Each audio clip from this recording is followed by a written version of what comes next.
Ladies and gentlemen, boys and girls, what's going on? It's been a while since we had another episode of the Make Money and Have Fun show. I've been having a whirlwind of business and life and everything going on, and I'm super excited to be back here once again. For those of you that are just tuning in for the first time, let me tell you all about this show, the Make Money and Have Fun show. I'm interviewing authors, speakers, coaches, consultants, entrepreneurs, investors. Pretty much, I try to do every single week. Sometimes it's a little different, but all the time I'm going live with different people, different just amazing entrepreneurs, investors, authors, speakers, all kinds of cool people. And you can find this show just about anywhere. It's on Apple Podcasts right now. So if you listen to your podcast on Apple, go over there, check it out, leave it a review. I always like to ask for 5 stars because I think it's a 5-star worthy show, but I just want you to leave an honest review. We're also live on Facebook, on YouTube, and pretty much all across the internet. So with that being said, let's get into today's show. My motto in life is make money and have fun. I'm on a mission to show everyone how to make money, yeah, and have fun. I'm all about making money and having fun.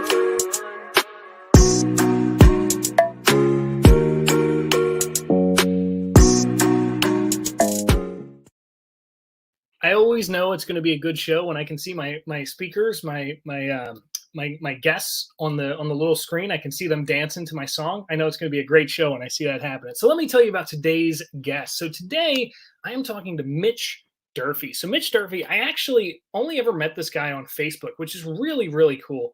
I do so much networking and I meet so many people just through Facebook. I actually had a couple people on this show who I've never met in person, and Mitch is one of those people. So Mitch is an international best-selling author. He's recognized as the rising star in his community and one of the top team building trainers in the world. And Mitch is also a keynote speaker on team building, real estate investing, entrepreneurship, business, marketing, and finance. Mitch Durfee also joined the U.S. Army right out of high school and deployed to Iraq, Afghanistan, Kuwait, and Korea. Thank you for your service, Mitch. At his core, Mitch believes that you should always do more for others than you would ever expect from them. So without any further ado, please help me welcome Mr. Mitch Durfee. What's up, Mitch? Wow, man. Wow. I love that intro. That's the motto for sure. Thank you so much for having me on your show. I could not agree with your message more, and I'm super excited to be here, man. Dude, I'm excited to have you on here. It's been interesting how we kind of build a little bit of a relationship through Facebook. And like you said, you checked out my book, my show, Make Money and Have Fun, is what we're talking about today. So Mitch, that just seems like Make Money and Have Fun. That seems like the kind of the core essence of your life and what it is you do. So tell us a little bit about yourself. Give us a little origin story, a little background on who is Mitch Durfee. Yeah, man. Well, so like you mentioned in the intro there, right out of high school, I joined the Army, deployed a couple times, did the Iraq tour, went to Korea, did Afghanistan. And when I was in Afghanistan, I picked up a book that I know you're really familiar with, Think and Grow Rich. And that book, Think and Grow Rich, yes, man, I would honestly say it changed my life. When I finished the book, I remember exactly where I was sitting when I closed the book, and I remember telling myself, like, I don't want to be here anymore. 3 years overseas is too much for someone that's in the, before they're 30 years old. Sure. And I'm like, I have to figure out a way to make money while I sleep, so that way I can enjoy life more. And ever since then, man, I made it my mission, my absolute mission, to be able to not only create income streams, but also teach other people how to do the same thing, because I felt like I was missing something. I totally get it. I totally get that, man. And I started off as a real estate investor, which I know is one of the things that you've done or are still doing for a while. Tell us about that. How did that kind of come up for you? Yeah, so I bought my first house, my single family house, in 2008. I used the VA home loan, and I house hacked it. Yeah. And then I was actually, after I finished that book, when I was trying to figure out how to make money, I ended up buying a fourplex in Colorado Springs. And at that time, I didn't know anything about real estate. Like, I had an idea on what to do. I just bought it on a whim. And, I wish I bought more in Colorado Springs, because that market's been on fire here. Yeah. But yeah, I started buying them up, and I started fixing and flipping houses. And then because I was in the Army, like, I was so used to moving around and jumping on planes. So I was, before COVID, I was fixing and flipping 6 houses at a time in multiple states. I was on a plane all the time. And then I moved more towards the apartment buildings. And apartment buildings are just, honestly, it's a little, I would say it's like, if you're starting off, it might be harder to get into, but it's well worth the challenge. Partner up, because the apartment building game is the same thing as fixing and flipping, but you get paid forever. And Right. that's the part that I like more about the Sure. multifamily investing. Yeah, So, definitely. So let me ask you a question, because I know a lot of real estate investors that typically localize. They'll invest where they live, but you seem yeah. to have kind of invested nationally, kind of from the get-go. What kind Yeah. of, I guess, tips or advice would you give somebody who wants to expand from investing locally to going out nationally? Yeah, I read something the other day where it basically talks about how a bottle of water is worth $1, at the gas station. But if you take it to a hotel or you take it to an airport, that same bottle of water is worth a lot more. So I kind of got pigeonholed into like my community where I'm like, there really isn't a ton of investment deals here. If I really want to find these properties that are actually worth a lot more or appreciating more, I was looking at bigger markets, and that. So I would say it's not always easy, but it's worth it if you do the research and you put in the time. Most people, if you're just going to get started and you're going to kind of stay small, then stay local because, you can always go over and check on it. But if Sure. you really want to get super serious about investing, pick a market that you see has some opportunity, and you have some connections there, and then really dive deep. I was lucky because in the Army, right, all my, after everyone got out of the Army, they all went to different cities. So I still had those connections. Yeah, But social media makes it possible for you to make connections like us sure. anywhere in the world, right? Yeah, and So you're where right now? Mexico? I just got back from Mexico 2 days ago, and now I'm in Vermont. I'll be here for the next 10 days, and then back to Florida for a little bit. So my full time residency is Florida, but Okay. I travel a lot. So I like Nashville's a nice city. I like North Carolina. I like Vermont, Colorado. So Yeah. it's hard to pin me down. Have you noticed a difference in terms of traveling since COVID started and with all these different platforms on the internet and stuff like that, at least for you? Yeah, early on, I mean, the play like back in March when everything was shutting down, like I still traveled straight through, the whole year, the whole time, and Mhm. it slowed down for about 4 or 5 months, and then you start to see like them fill the seats up. So I don't think it's really, the travel hasn't really slowed down for a ton of like the people that are still traveling. Sure. Some people cut down for a little bit, but the planes are still pretty full. So Yeah. Yeah. I was just in Utah for the weekend. I nice. did a speaking gig over in Utah. It's a beautiful, beautiful place. I'm sure. Have you been there? I actually went to the University of Utah for college. Oh, there you go. So Yeah. perfect. I mean, I'm a big nature guy. I'm a big hiker. I'm a big Yeah. like lakefront, property type person. So I was just in heaven out there. I'm like, this is perfect. I like the heat. Dude, I hate the cold. So it was. same. Yeah, it was Yeah. it was a beautiful, beautiful place, and like you said, just the connections from networking, and it was a small event. There was only half a dozen of us there or something like that. It was one of those Yeah. intimate destination events, and just the power of networking, the power of people. I always tell people, real estate is not a house business; it's a people No. business. Oh, So, do you think absolutely. that your connections with people is kind of something that's helped with your success? Yeah, I mean, definitely. So, when I was in Mexico this last week here, it was a mastermind event, right? We went down there to really, figure out how we were going to take our real estate investments to the next level. And, having those experiences where, we're on a private catamaran, we're going cave diving with these guys and we're building those like intimate connections, Yeah, it really helps to know that like, when you're in the next deal with that person, that person a lot better, right? So, having that mastermind group of people that are, with one common goal or are able to help each other is sure. so powerful. And I know you have a mastermind. You're a member of a couple masterminds. Like, how has Yeah. it changed? How has it changed your life, Fred? Well, Like, it's interesting because we got to circle back to the book, Think and Grow Rich, right? And that's why I have it here. So all the yeah, mastermind that I run, so I run my own mastermind. I run it based on Napoleon Hill's principles that he laid yeah, down in this book. So yeah, it's very direct and individualized to each member, right? So hmm, it's specified. We just do a simple round table, right? Hey, what yep, do you got going on? What do you got going on? And we go person by person, head by yep, head. And what I figured out, Mitch, and this is a cool discussion. So at first, I was looking into one-on-one coaching, which I think hmm, is the path that a lot of us go down. I started with real estate, yeah, did a lot of financial literacy, and I'm like, hey, I want to teach this stuff. I'm more fulfilled. I'm making yep, more money. I'm having more fun when I'm teaching, yay, speaking, and doing that kind of stuff than when I was investing. And I realized that there's a cap to one-on-one coaching. I can only have so many clients at one time, and I can only serve them so much by myself. But with the way that Napoleon Hill lays out his mastermind in this book, which you've read the book, he talks all about the power of a mastermind, and he was sitting down with some titans. Some big shots. That was a good table to be seated at.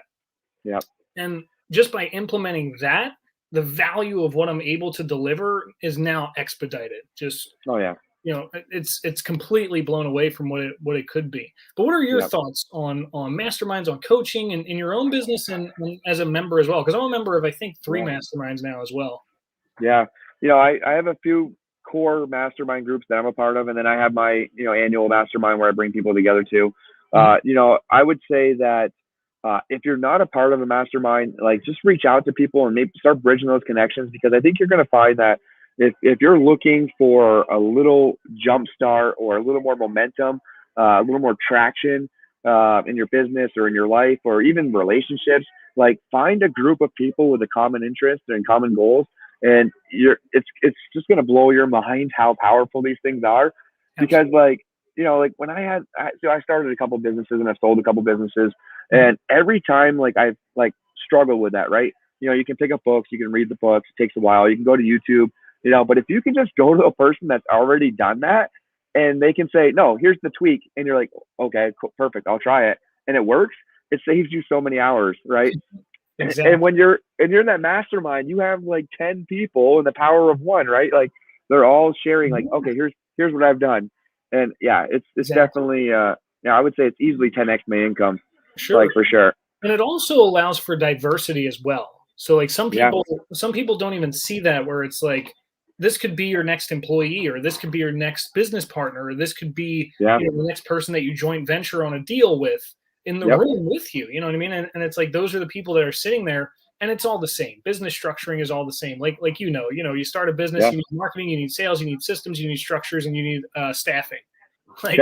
That's it, man. That's it. So everybody knows all the principles, and now we're coming here together. And some people have $1 million businesses. Some people have 6-figure businesses. Some people haven't even started yet. They're like, I'm a 9-to-5er, but I want to start a business. How do I start? And when we bring all those different minds together for a common goal, it lifts everybody up. I love it, man. I wish everyone that was watching this, would reach out, just reach out to you and just ask if they have questions about it. I wish they would just say, hey, listen, I've thought about this. I'm stuck with this. Will the mastermind help me? I think the hardest part for a lot of people, they feel like they're exclusive, and some are, right? But I think a lot of people just have to actually just put themselves out there, be a little vulnerable, and say hey, listen, I'd like to be a part of this. And if you don't have one nearby you, then start your own. Read Think and Grow Rich, and at least get a group of people together and just meet up. I'm telling you, it's game changing. Which the really cool thing is the way I've structured my mastermind. So I've leveraged technology and I've leveraged proximity, like you mentioned as well. So I also offer, if people not necessarily attend the mastermind, but they can also run their own as well, under the structure that I've already built. So it makes it that much easier to just start one up in your area, get it going, and then everything else is run virtually, and it just grows and grows and grows from there. I love it. I love it. Like I said, one-on-one coaching was great, but it was capped. I'm like, what do I got? 30 people a week that I can handle, 40 people a week, something like that. It's very tough. Yeah. I try not to take on too many one-to-one clients. It's, I'll do it for the few that are maybe selling their businesses and stuff like that, but it's very time demanding. And like you said, you're able to give more in a group setting. The collaboration is a lot more powerful for sure. Absolutely. Cause now it's not just me anymore. It's the power of the room. Yeah. Oh yeah. Huge. Yeah. A lot of the masterminds that I run, honestly, the group takes over. It's amazing to watch stuff start okay, let me just sit back. You guys know what you're talking about. I always tell people I'm not the expert, right? I'm not the teacher. I'm not the advisor. I'm just the facilitator. I'm just here to spark a conversation and to keep the room controlled. That's it. Yeah. That's it. Bring the group together. Yeah. Other than that, I'm part of the team too. I'm like, guys, look, I'm struggling with stuff as well, because I'm sure you are. I am. Oh God. Yeah. Absolutely. We all have problems at different levels, right? Even if you bring a millionaire into your mastermind, he's struggling at a different level. There's always something. Yeah. There's always something to improve. Exactly. I Like, love it. yeah. So tell me about, what was your favorite mastermind experience you ever had? Was it Mexico?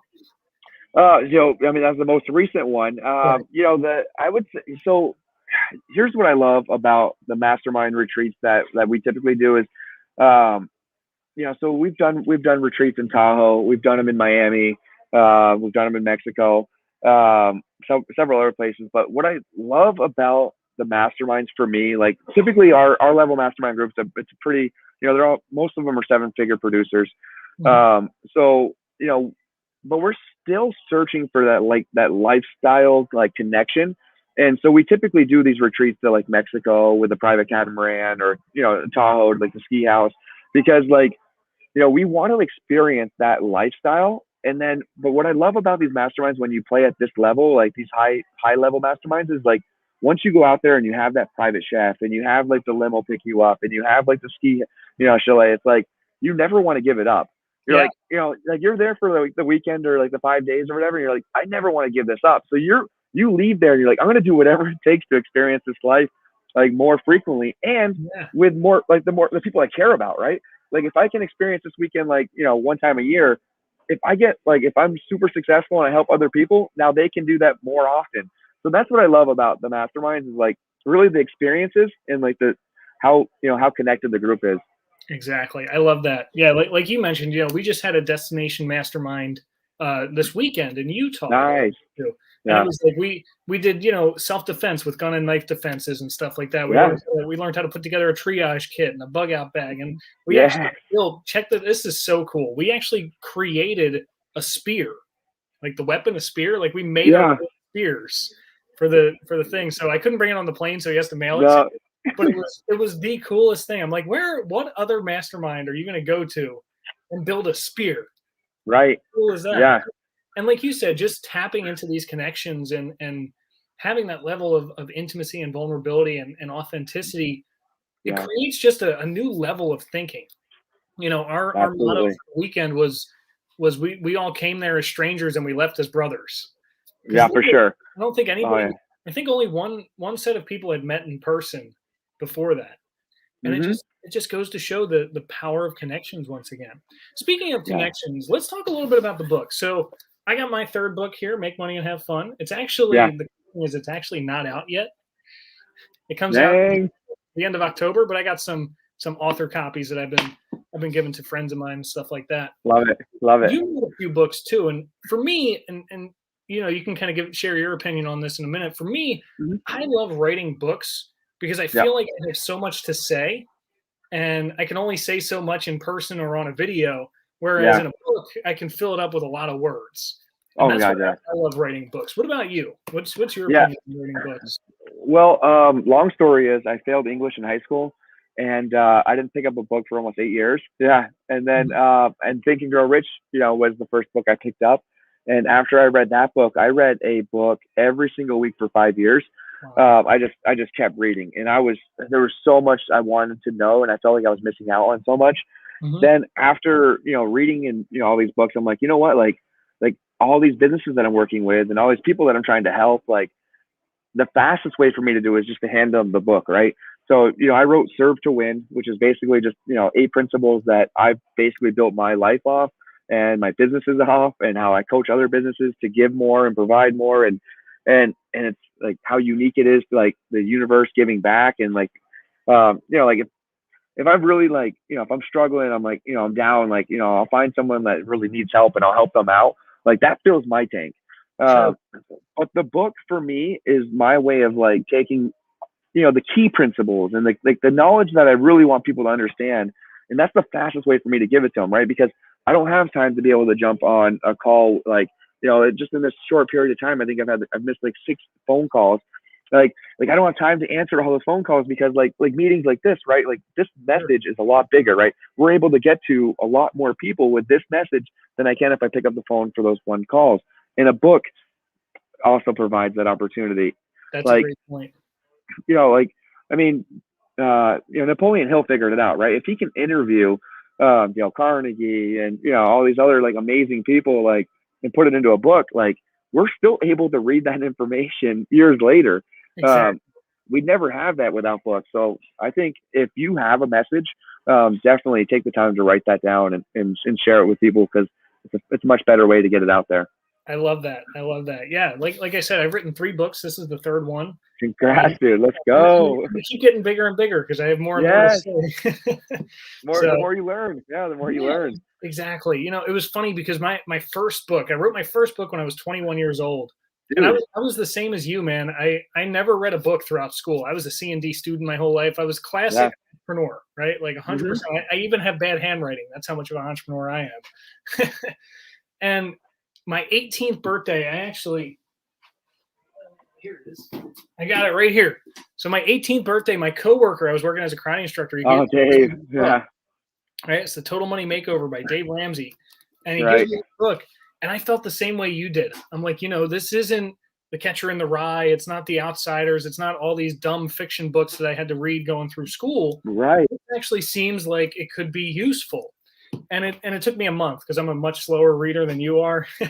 To read it. And it's only, it's only 200 pages, something like that, 220 pages. It ain't a huge book.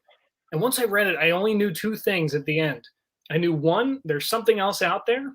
And 2, I don't know what it is, but I need to find out. Yeah, dude, there's something more. So I was the same as you. And then I went down the path as well. I just read slower than you. So it took me a month to go through, 30, 40, 50 books, something like that. And I just went reading Escapade. And that was where I picked up Think and Grow Rich. And, you name it, every book. Win Friends, Influence People, Rich Dad, Poor Dad.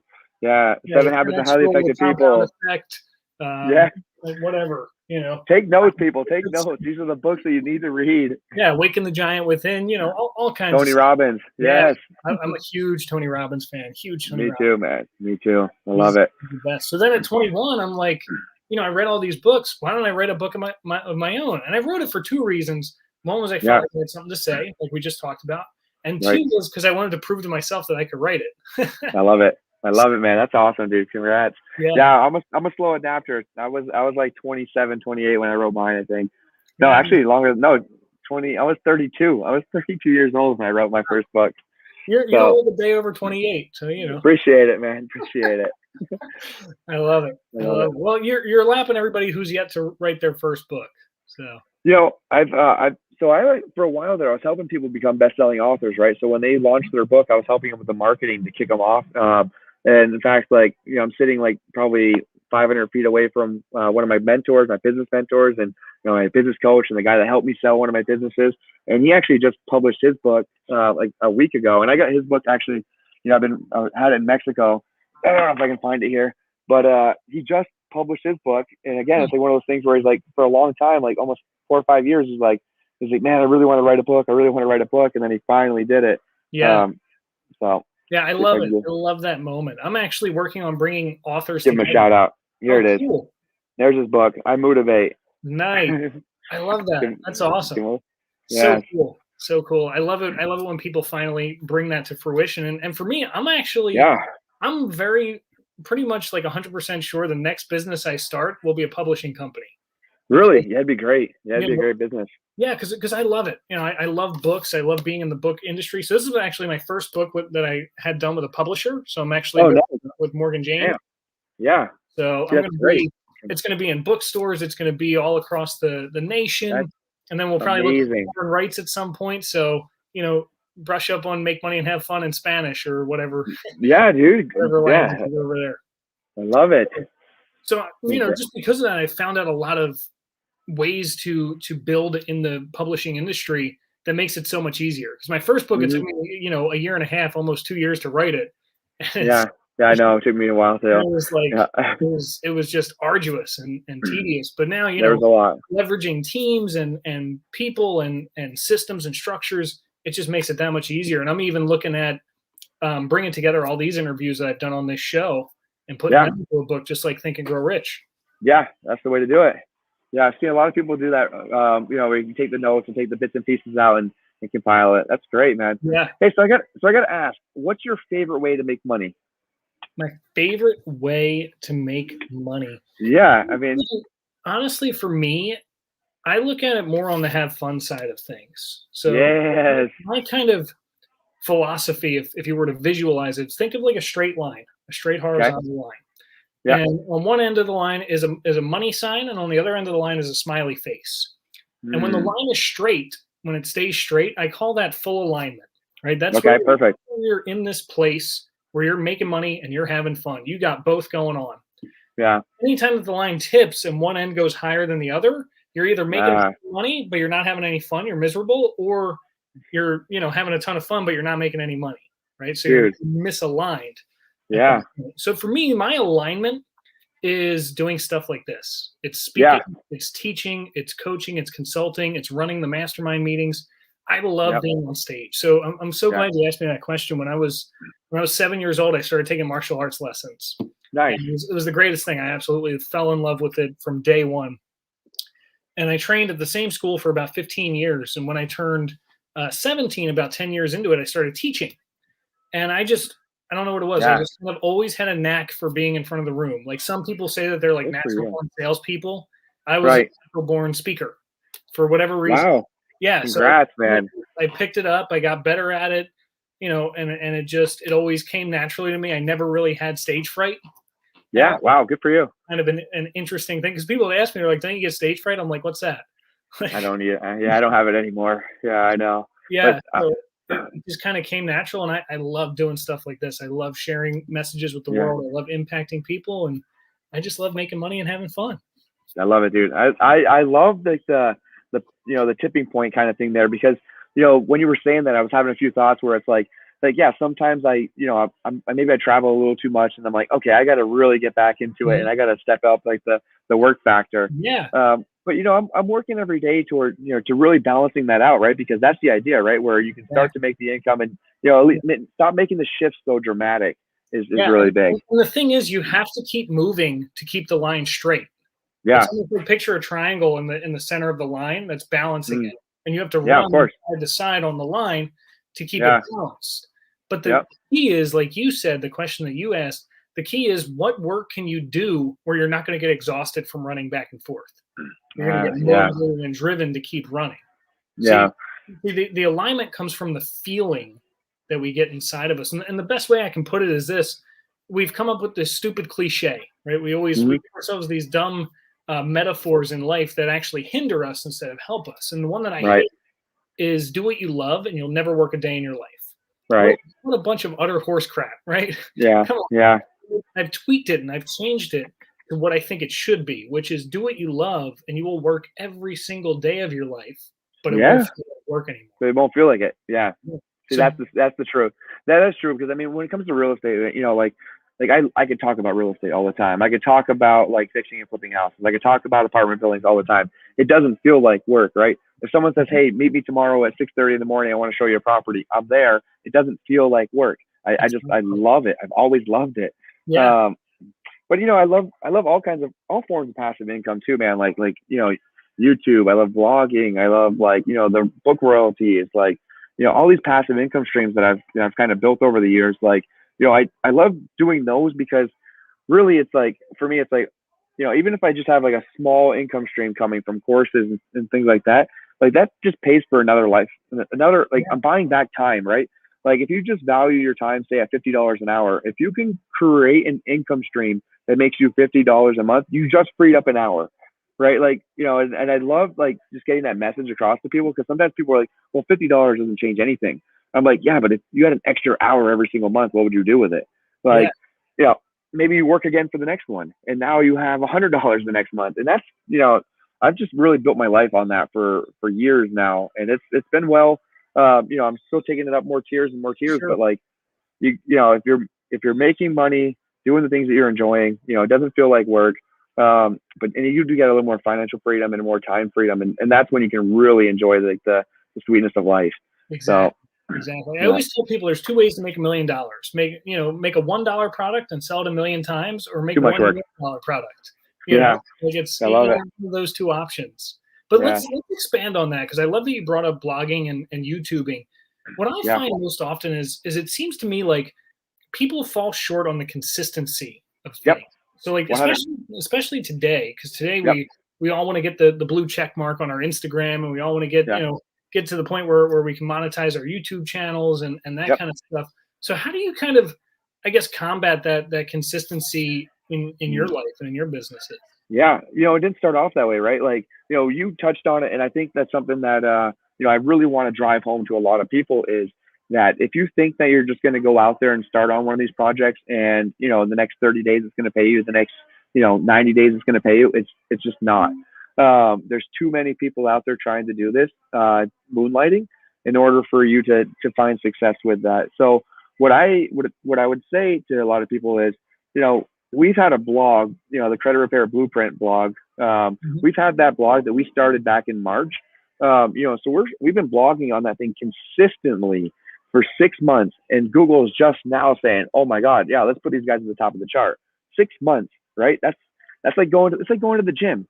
If it's not a scam if you go to the gym one time and work out for an hour and you don't have the results. Like, it's not a scam. You have to go for 90 days. You have to go for 6 months. You have to go for 12 months. YouTube videos, it took almost 6 months for us to get monetized, but now, in the last, so I've done a few channels right at this point. I've been testing a lot of things out, right. But we're doing about $80 a day on our newest channel, but it took 6 months to get that way. Like, this is not overnight success, people. Like there is times to pivot, right? And sometimes you realize, like, okay, this isn't working. I'm not getting the results that someone else is doing, like when you're comparing yourself. But I got to tell you, if you're going to jump into one of these passive income streams, like, just plan on staying committed for at least a minimum of 12 months. Like, if you're going to start from scratch or buy someone else's business or partner with someone else and double down, like, but it's going to take time. Like, trust the process. It works. I love that. I love that. I also put, and I totally agree with you to that point 100%. And I also put in this book, I talk about eliminating, automating, and delegating, right? Oh God, yeah. And some people, I think that most people don't realize how many opportunities there are today to put systems or people in place to take some of the workload off of you. Because one of the things that I talk about also in this book is kind of tweaking the actions that you're taking to find just the actions that allow you to run on that line and keep it straight. You know what I mean? Because, like, for me, the perfect example is I loved public speaking, but I didn't love it so much through the medium of teaching martial arts. So I was like, what if I just take all the personal development stuff that I've already been doing, get rid of the kicks and punches, and keep teaching this? Yeah. So it was that little tweak of looking at it and saying, I'm fulfilled, but I'm not fully fulfilled. Yeah. So I mean, and that's what people, I think, will find, right? Is they're going down like, so in the Army, right? We used to, like, take off in the morning. We'd load everything in our bag, our bug out bags, right? Yep. Our rucksacks, and we're like, okay, we're going to this mountain, and we had no idea what we were doing or anything like that, but we knew the direction we were going in. And sometimes on those trails, as we're walking, we'd lose sight of that mountain, but we'd still be headed in the right direction. We'd be looking at our compass, and it's like, man, I have no idea if this is the right path. And then sometimes the leaders would always say, like, okay, now that we're here, we're actually going to this mountain, right? They would steer us in a different way. And the reason I'm sharing this is because, like, even though you're not, you may feel like as you're on this path that you're not getting anywhere, you're not getting closer to your goal. Sometimes it's the path towards that goal. You have to change the actual path to get to your true goal. And I think you understand that because if you've been, public speaking is your natural skill, right? Right. So actually finding the true vehicle, right? So public speaking can be a lot of different things, right? It can be an instructor, it can be a teacher, it can be a karate instructor, right? Like, there's a lot of different public speakings in that class. So while being in front of a group of people was probably the first top layer, there's a deeper layer to you that is really your true superpower. And for, I know this about you, like, masterminding and group coaching and, helping others. Like, these are the things that I see in you, like, that's the deeper stuff. So it's not just like the top layer. And I think other people will find that same thing too. Like, if they're listening to this, they're like, okay, yeah, I enjoy this, but, like, deep down, I really enjoy this. It takes time to find it. I love that. The idea of layers. It's like, let's go one layer deeper and see what's under there. That makes total perfect sense. So on that note, I want to talk to you. So everybody's got this big craze right now with Amazon stores and Walmart stores and all that kind of stuff. And I know you and I chatted a few months back about this.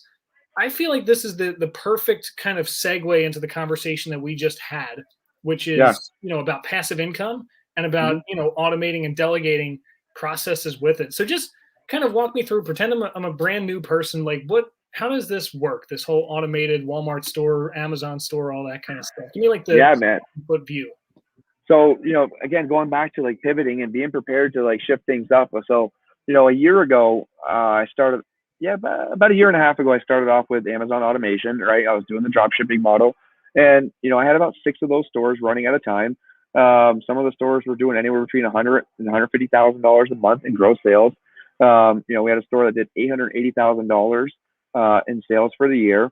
And then around Black Friday last year, Amazon really crunched down, buckled down, and kind of started pushing a lot of people out of that drop shipping model. So it was lucrative up until then, but it changed overnight.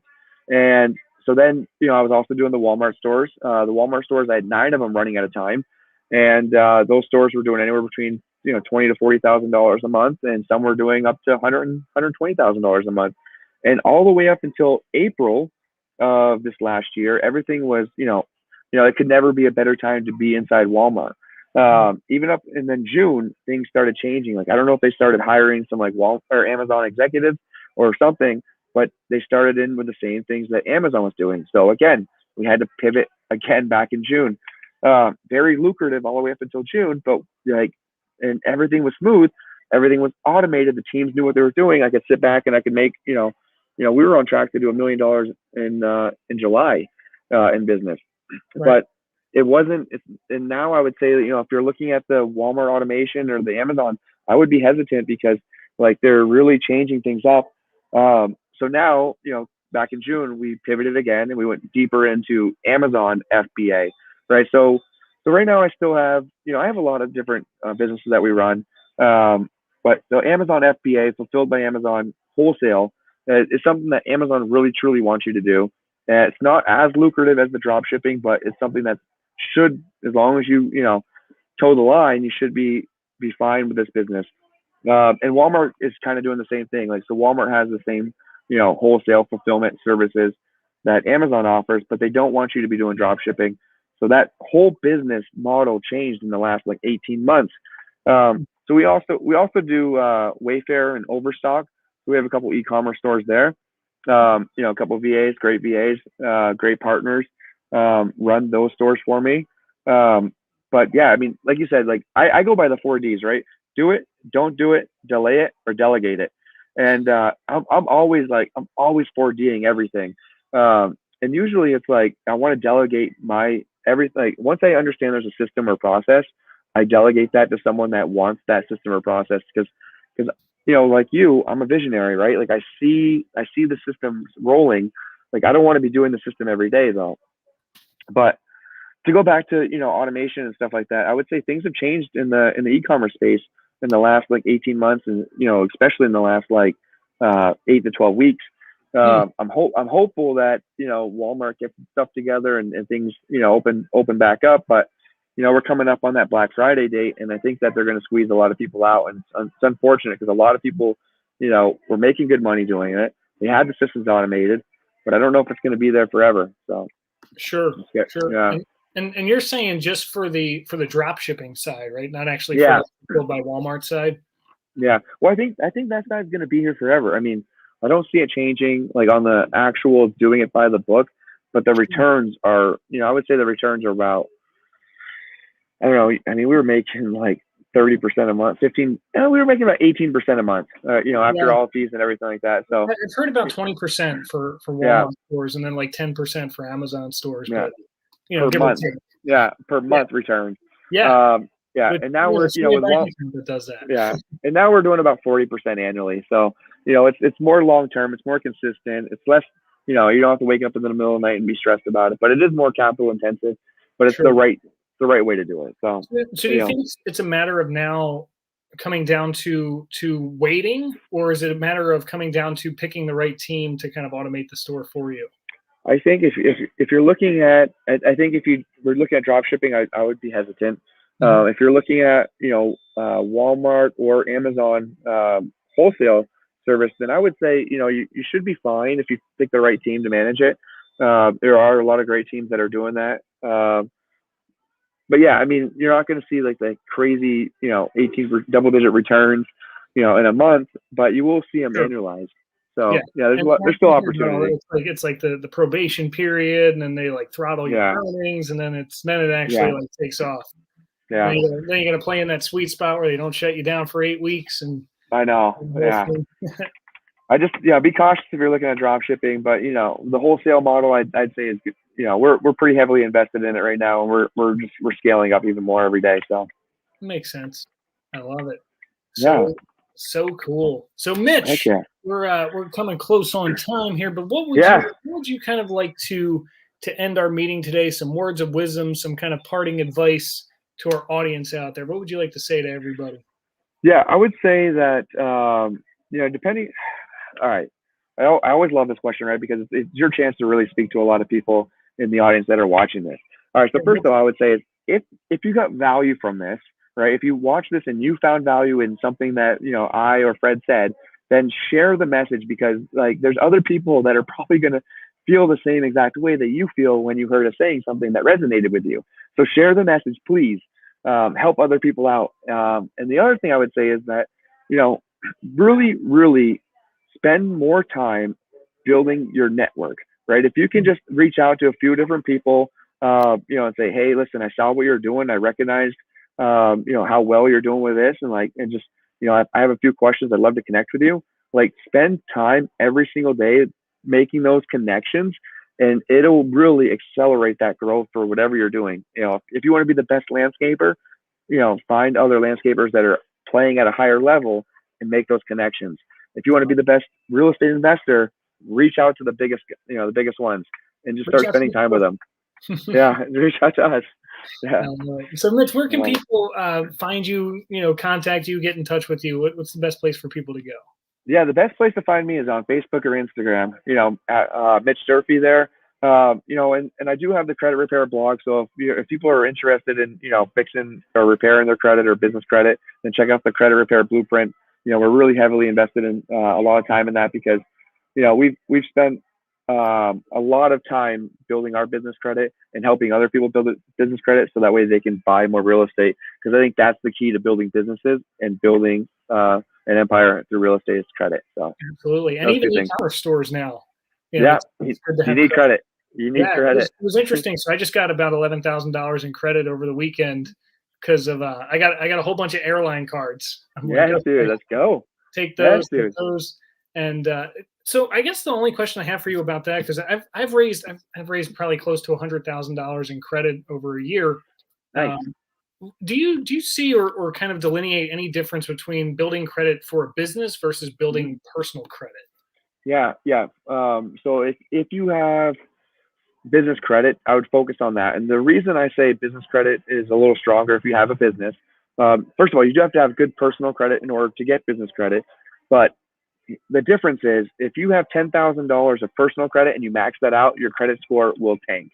If you have $10,000 in business credit and you max it out, the right business credit does not report to your personal credit.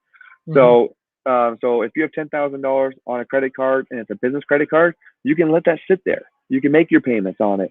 You can go interest free on it, and it's not going to lower your credit score. So that's why I really highly encourage that people separate those personal credits from business credit, because the higher your credit score is, the more money you're going to save. And even though you have $10,000 on a business credit card, you can still apply for more credit cards because your credit score is still high. Exactly. I love that. Where can people find your credit repair blueprint at? Yeah, the creditreblueprint.com.